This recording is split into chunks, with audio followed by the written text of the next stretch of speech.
আসসালামু আলাইকুম, স্বাগত জানাচ্ছি চ্যানেল আই সংবাদের সঙ্গে আছে আমি আদিল আহমেদ শাহ।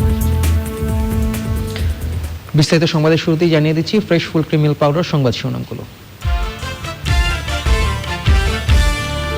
সিলেটের সাবেক মেয়র বদরউদ্দিন আহমেদ কামরানের করোনা ভাইরাসের মৃত্যু, ত্যাগী নেতার বিদায়ে রাজনৈতিক অঙ্গনে শোক।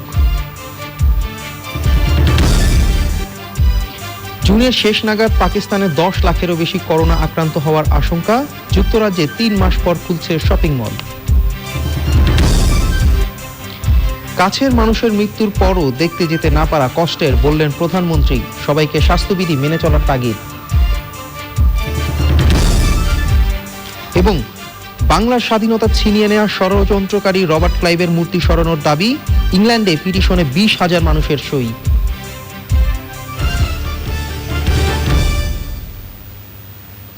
এছাড়াও Incepta hats off to the ফ্রন্টলাইনার্সে রয়েছে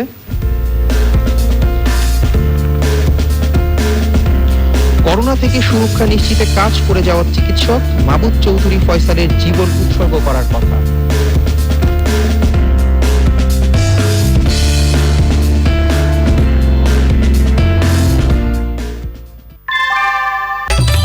ঘরের চালের স্থায়ী সমাধান আনোয়ার সিমেন্ট শীট, সব সিজনেই ফিট। সিলেট সিটি কর্পোরেশনের সাবেক মেয়র, আওয়ামী লীগের কেন্দ্রীয় কার্যনির্বাহী কমিটির সদস্য বদরউদ্দিন আহমেদ কামরান উদ্দিন করোনা ভাইরাসে আক্রান্ত হয়ে মৃত্যুবরণ করেছেন। ইন্না লিল্লাহি ওয়া ইন্না ইলাইহি রাজিউন। ভোর 3টায় ঢাকার সম্মিলিত সামরিক হাসপাতালে চিকিৎসাধীন অবস্থায় তার মৃত্যু হয়। তার বয়স হয়েছিল 69 বছর। কামরানের ছেলে ডাক্তার আরমান আহমেদ শিপলু এই তথ্য নিশ্চিত করেছেন। বদরউদ্দিন আহমেদ কামরানের মৃত্যুতে শোক জানিয়েছেন প্রধানমন্ত্রী শেখ হাসিনা। আওয়ামী লীগ সহ রাজনৈতিক অঙ্গনে নেমে এসেছে শোক। সুমন সারওয়ারের রিপোর্ট। সিলেটের ওসমানী মেডিকেল কলেজের পিসিআর ল্যাবে নমুনা পরীক্ষায় 5 জুন সিলেটের সাবেক মেয়র বদরউদ্দিন আহমেদ কামরানের করোনা ভাইরাস শনাক্ত হয়। পরদিন নগরীর শহীদ শামসুদ্দিন হাসপাতালে তিনি ভর্তি হন। অবস্থার অবনতি হলে তাকে ঢাকায় আনার নির্দেশ দেন প্রধানমন্ত্রী শেখ হাসিনা। 7 জুন এয়ার অ্যাম্বুলেন্সে করে ঢাকায় এনে তাকে সিএমএইচে ভর্তি করা হয়। বদরউদ্দিন কামরান 1951 সালের 1 জানুয়ারি সিলেটে জন্মগ্রহণ করেন। 1968 সালে আওয়ামী লীগে যোগ দেন তিনি। 1973 সালে ওয়ার্ড কমিশনার পদে প্রতিদ্বন্দ্বিতা করেন। আওয়ামী লীগের কেন্দ্রীয় নেতা বদরউদ্দিন আহমেদ কামরান 3 বার ওয়ার্ড কমিশনার নির্বাচিত হন। তিনি পরে সিলেট পৌরসভার চেয়ারম্যানের দায়িত্ব পালন করেন। 2003 সালে সিলেট সিটি কর্পোরেশনের প্রথম মেয়র হিসেবে নির্বাচিত হন বদরউদ্দিন আহমেদ কামরান। 2008 সালে দ্বিতীয়বার সিটি কর্পোরেশন নির্বাচনে জয়ী হয়ে 2013 সাল পর্যন্ত মেয়রের দায়িত্ব পালন করেন। Suman Sarwar, channel I. পাকিস্তানে জুনের শেষ নাগাদ করোনা ভাইরাসে আক্রান্তের সংখ্যা 10 লাখ ছাড়িয়ে যাবে বলে আশঙ্কা করছে দেশটির সরকার। মার্চ থেকে বন্ধ থাকার পর যুক্তরাজ্যের শপিং মল আজ খুলছে। অর্থনীতিতে সচল করতে আবারও বিধিনিষেধ শিথিল করতে যাচ্ছে ফ্রান্স। বিশ্বের করোনা পরিস্থিতি নিয়ে সুমন সারওয়ারের আরেকটি রিপোর্ট। দক্ষিণ এশিয়ায় করোনা ভাইরাসের সংক্রমণ আশঙ্কাজনকভাবে বেড়েই চলছে। তারপরেও সামাজিক দূরত্ব সহ বিধিনিষেধ মানা হচ্ছে না। বিধিমালা মেনে না চলায় পাকিস্তানের জুনের শেষ নাগাদ আক্রান্তের সংখ্যা 10 লাখ ছাড়িয়ে যেতে পারে বলে সতর্ক করেছেন দেশটির পরিকল্পনা মন্ত্রী আসাদ ওমর। নিউ ইয়র্কে করোনা ভাইরাসের সংক্রমণ প্রতিরোধে বিধিনিষেধ মানা হচ্ছে না বলে অভিযোগ করেছেন সেখানকার গভর্নর অ্যান্ড্রু কুয়ামো। যেসব রেস্টুরেন্ট বিধিনিষেধ ভঙ্গ করেছে তাদের পানীয় লাইসেন্স বাতিল করার হুমকি দিয়েছেন তিনি। যেসব অঞ্চলে বিধিনিষেধ মানা হচ্ছে না তা বন্ধ করে দেওয়া হবে বলে জানান গভর্নর। যুক্তরাজ্যের শপিং মল খুলে দেওয়ার আগে মলগুলো ঘুরে দেখেছেন দেশটির প্রধানমন্ত্রী বরিস জনসন। করোনা ভাইরাসের বিধিমালা অনুসরণ করে সবাইকে আত্মবিশ্বাস নিয়ে কেনাকাটা করতে বলেছেন তিনি। ফ্রান্সের প্রেসিডেন্ট ইমানুয়েল ম্যাক্রো জানিয়েছেন, করোনা ভাইরাস মোকাবেলায় কার্যকর পদক্ষেপ নেওয়ায় দেশটিতে প্রায় 10,000 মানুষের জীবন রক্ষা পেয়েছে। ব্যবসা ও পরিবহন খাত থেকে বিধিনিষেধ তুলে নেওয়ার ঘোষণা দিয়েছেন তিনি। করোনা ভাইরাসের ক্ষতি কাটিয়ে উঠতে অর্থনীতিকে পুরোদমে চালু করার ঘোষণা দেন ম্যাক্রো। পর্তুগাল ছাড়া প্রতিবেশী দেশগুলোর সাথে 21 জুন থেকে সীমান্ত খুলে দেওয়ার সিদ্ধান্ত নিয়েছে স্পেন। দেশটির প্রধানমন্ত্রী পেড্রো সানচেজ জানিয়েছেন, যারা বাইরে থেকে আসবেন তাদের 14 দিনের কোয়ারেন্টাইন মেনে চলতে হবে। করোনা ভাইরাস মোকাবেলায় দীর্ঘদিন বন্ধ থাকার পর 1 জুলাই থেকে আন্তর্জাতিক ফ্লাইট চালু করার সিদ্ধান্ত নিয়েছে মিশর। সৌদি আরবে একদিনে সর্বোচ্চ 4,233 জন আক্রান্ত হয়েছেন। করোনা ভাইরাস নিয়ন্ত্রণে মোবাইল অ্যাপ চালু করেছে দেশটি। অ্যাপটি 14 দিনের মধ্যে যারা করোনা আক্রান্ত ব্যক্তির সংস্পর্শে এসেছেন তাদের শনাক্ত করতে সাহায্য করবে। Suman Sarwar, channel I. অস্বাভাবিক পরিস্থিতির কারণে কাছের মানুষগুলোর মৃত্যুর পরও তাদের দেখতে যেতে না পারা কষ্টের বলে মন্তব্য করেছেন প্রধানমন্ত্রী শেখ হাসিনা। বলেছেন, আওয়ামী লীগ পরিবারের কর্মী মারা গেলে পাশে থাকা হয়, অথচ মোহাম্মদ নাসিম আর ধর্ম প্রতিমন্ত্রীর মৃত্যুর পরও তাদের পাশে থাকা যায়নি। করোনা সারা দুনিয়ায় আতঙ্ক ছড়িয়েছে উল্লেখ করে তিনি আবারও দেশের মানুষের কাছে স্বাস্থ্যবিধি মেনে চলার আহ্বান জানান। বলেন, যে এলাকায় সংক্রমণ বেশি সেখানে লকডাউন করা হচ্ছে। পান্থ রহমান জানাচ্ছেন বিস্তারিত।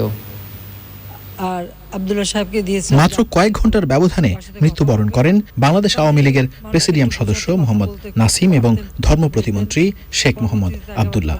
প্রধানমন্ত্রী শেখ হাসিনার দীর্ঘদিনের পরীক্ষিত আর কাছের মানুষ হিসেবে পরিচিত এ দুজন রাজনীতিক, অথচ করোনার অস্বাভাবিক পরিস্থিতির কারণে শেষ বিদায়ে তাদের চোখের দেখা পর্যন্ত দেখতে পারলেন না। জাতীয় সংসদের চলতি বাজেট অধিবেশনের শোক প্রস্তাবে সেই বেদনায় ঝরল প্রধানমন্ত্রী শেখ হাসিনার কণ্ঠে।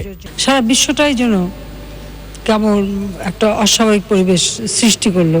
এমনই অস্বাভাবিক যে আমাদের আওয়ামী লীগ যখনই আমাদের এমনকি একটা যে কোনো একজন কর্মী মারা গেলেও আমরা সবাই ছুটে গেছি, তার জানাজা পড়া, সেখানে একটু ফুল দেওয়া, পরিবারের সাথে দেখা করা, কিন্তু এমন একটা অস্বাভাবিক পরিবেশ যে আমরা এবার সেটা করতে পারলাম না। শোক প্রস্তাবে সংসদ নেতার বক্তব্যে এ দুজন রাজনীতিক নিয়ে নিজের স্মৃতিচারণ করলেন শেখ হাসিনা।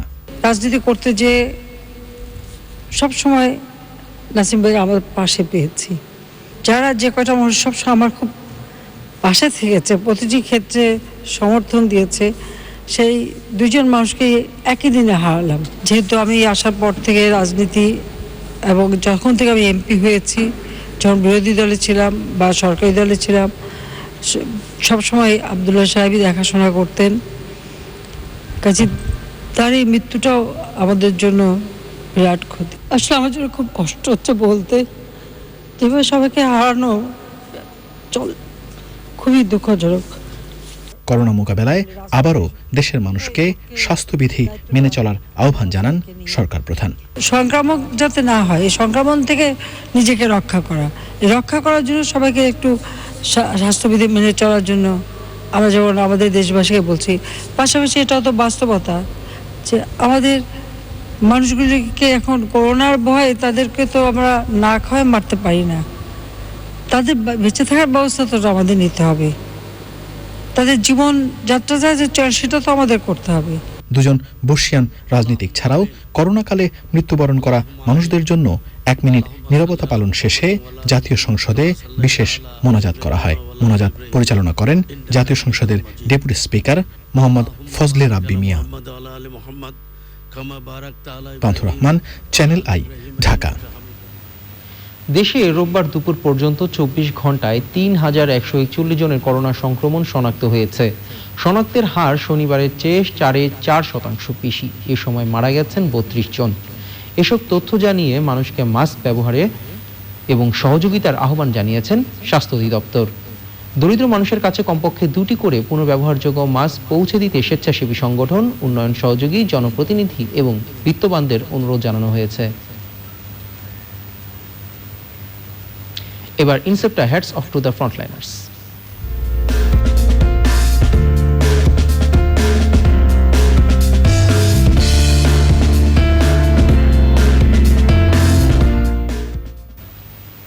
ডাক্তার মাবুদ চৌধুরী ফয়সাল কাজ করতেন লন্ডনের হামারটন হাসপাতাল।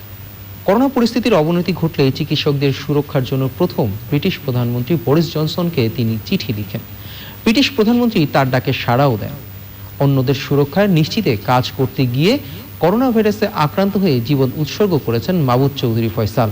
লন্ডন প্রতিনিধি শাহ এমি হোসেনকে নিয়ে রিপোর্ট করছেন মোরসালিন বাবু।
তিনিই ছিলেন বাংলাদেশি বংশোদ্ভূত প্রথম স্বাস্থ্যকর্মী যিনি বিলেতের মাটিতে এই কোভিড-19 মহামারীতে প্রাণ হারান।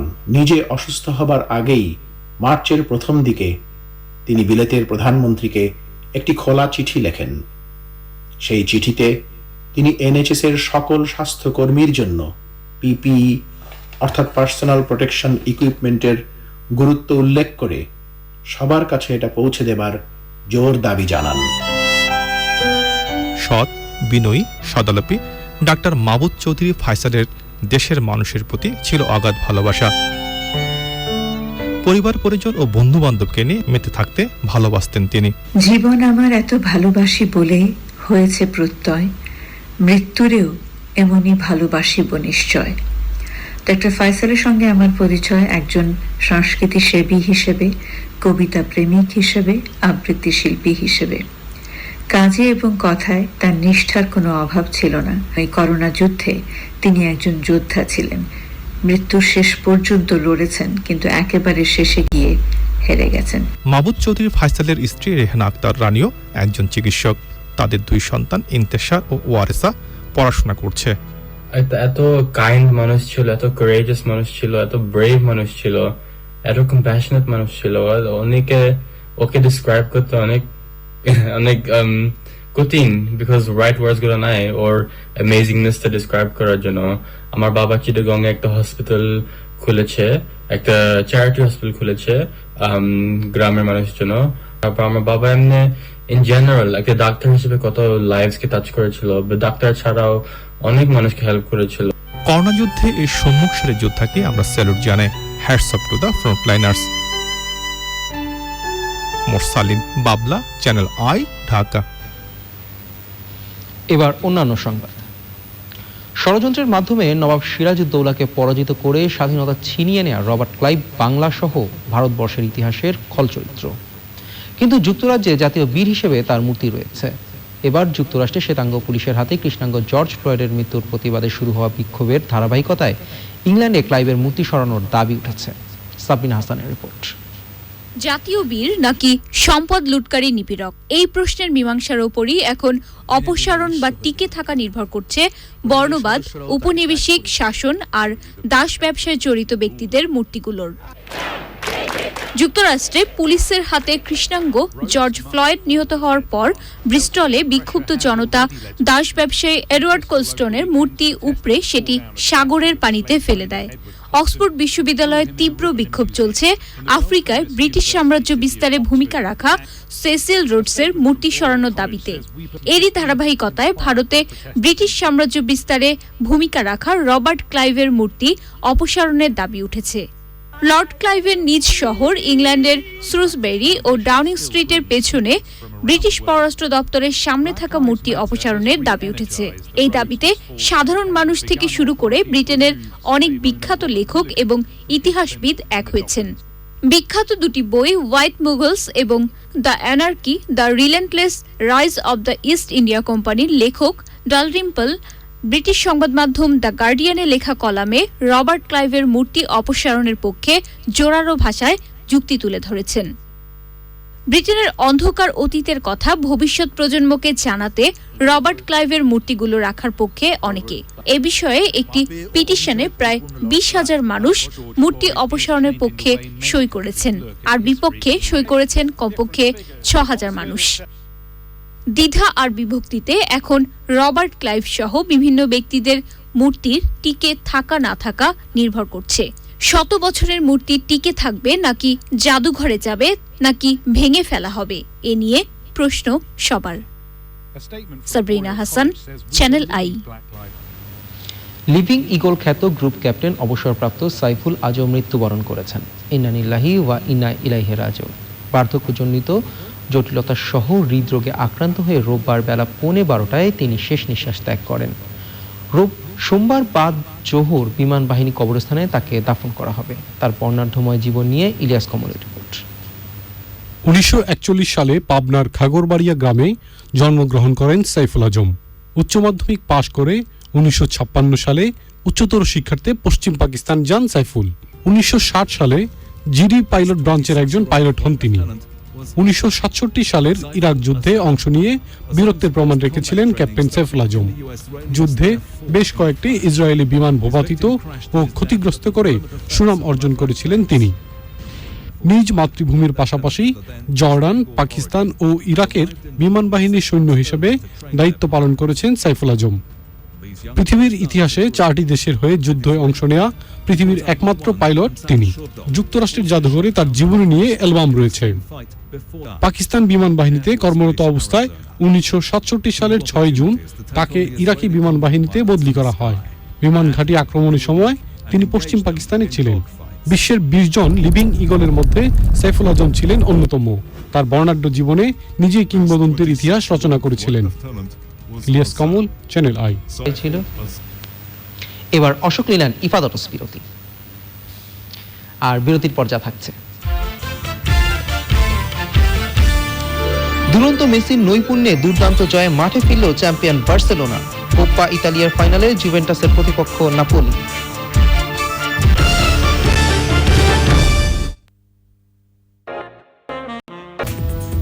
শুরু করছি নিরল টাটা কৃষি সংবাদ দিয়ে।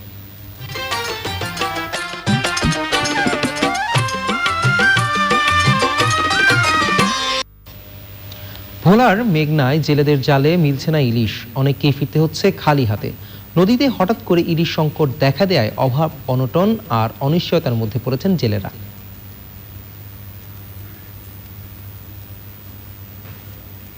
এবার প্রকৃতি সংবাদ।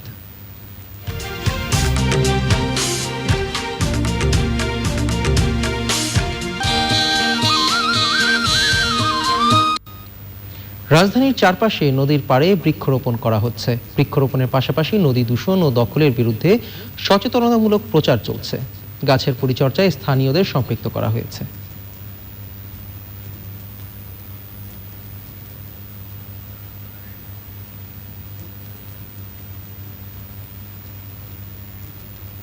এবার খেলার খবর।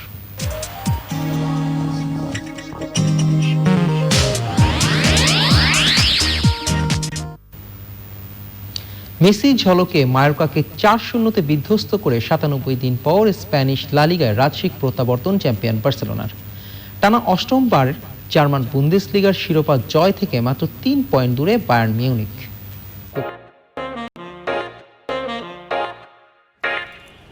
আরে দিদি, আপনি? গুড মর্নিং ভাইয়া, কেমন আছেন? এই তো, আপনি আজ এখানে? সবশেষে ফ্রেশ ফুলক্রিম মিল্ক পাউডার সংবাদ শিরোনামগুলো জানিয়ে দিচ্ছি আরো একবার।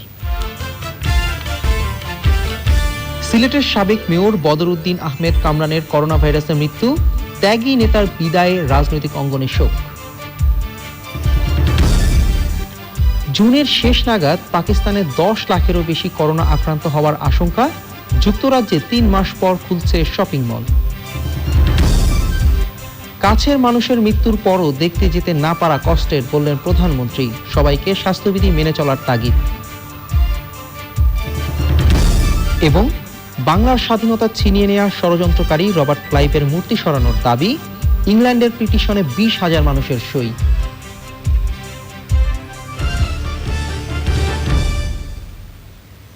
এছাড়াও Incepta hats off to the ফ্রন্টলাইনার্সে ছিল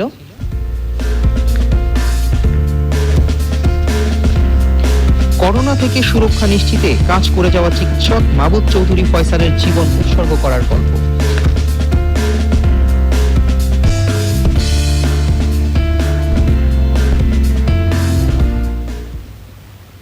চ্যানেল আইয়ের সর্বশেষ সংবাদ জানতে যে কোনো মোবাইল অপারেটর থেকে ডায়াল করুন 22626 নম্বরে। এছাড়া যে কোনো সময় সর্বশেষ সংবাদ জানতে channelionline.com লগ ইন করুন। দর্শক, আমাদের পরবর্তী সংবাদ দেখার আমন্ত্রণ রইল। এখন বিদায় নিচ্ছি। সাথে থাকার জন্য ধন্যবাদ সবাইকে।